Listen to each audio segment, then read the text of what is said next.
Well, we're here with the 97 Ford F350 U-Haul.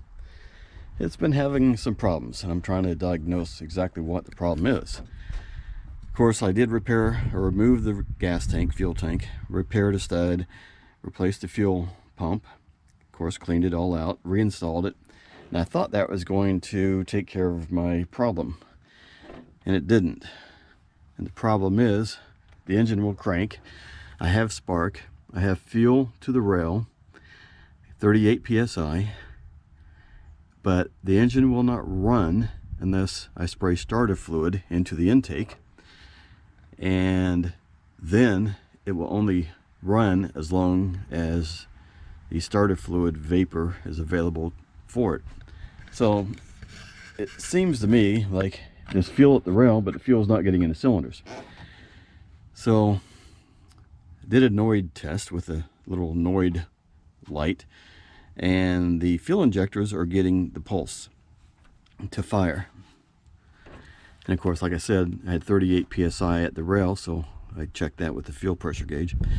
So the next thing is I got an OBD1 tester and checked the codes. Well, it gave me codes for the EGR valve. Well, I don't think that would stop it from running, but I went ahead and pulled the EGR valve, and darn it, it was pretty darn clean. It must have been replaced not too long before, before I bought it. But I went ahead and replaced the position sensor on top of it, and of course I gave it a good clean up, cleaned the connectors, and got a new gasket for it and put it on. There's no reason that EGR valve should not be working in the manner it's supposed to. The diaphragm was good, the piston rose and lowered just exactly as it should with vacuum, so I'm going to call that one not something that's going to affect starting. So I pulled the PCM,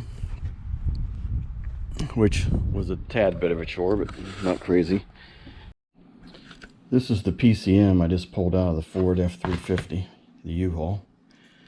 Haven't opened it up yet. I'm getting ready to clean the case and then open it up and see if there's any issues that I can see. I'm having issues with the engine, of course, not starting. I initially had some codes that seemed to direct me toward the PCM, then the code disappeared. So maybe it's intermittent, or maybe it's the PCM just failing and sometimes giving a code, sometimes not. Not positive. So, like I said, I'm going to clean the case up, and then we'll open it up and see what we have. Well, I got it opened up, cleaned it up with electronic parts cleaner, believe it or not, and a very soft bristle brush. It wasn't very dirty. There's no obvious sign of a burnt electrical component of any type. No rust, no evidence of water leakage. So I'm not positive the PCM is good or bad. But just for anyone else who may be wanting to do this, to open it up, you will need a T15 torque set tip. Either driver or ratchet, either socket rather, either or. So at this point, I'm just going to put it back in its case, plug it back in, do another code reader test, and see if we have any issues. PCM goes right down here in this slot in the firewall, and here's the connector. And to access it, you can access the first bolt or nut, but that bottom one is hard to get to.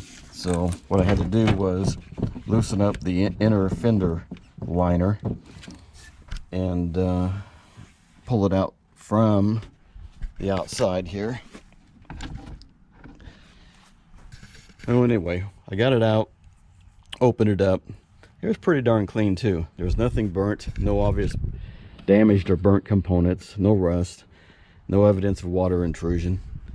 So that, along with the fact that I had no codes, told me the PCM was probably good. So at the moment I got it stored away. In the meantime, I did replace a few components just simply because they were in very poor shape. Replaced the map sensor. Of course, I replaced the EGR position sensor. And I replaced the vacuum regulator here that feeds vacuum to the EGR valve. And I did so because the plastic housings were cracking. Some of them were missing small little pieces off the housing, you know, deterioration. So I figured I'd go ahead and do that. It seems like I replaced something else, but I can't remember right now. It was small, whatever it was. And I gave it a really good cleanup on the outside. Oh yeah, of course I did replace a lot of the vacuum lines, and I put new wire looms over them, the new ones, to help protect it from heat and so forth. So here's a line, etc. Quite a few of them, and that was a pain in the ass. So anyway, at this point, I'm going to call it PCM good. All the other components passed test, no codes. So I did pull the relay out, PCM power relay, and I did check it, and it is good. So the next step at this point, I'm just going to pull a bank of injectors out and see what the heck they look like.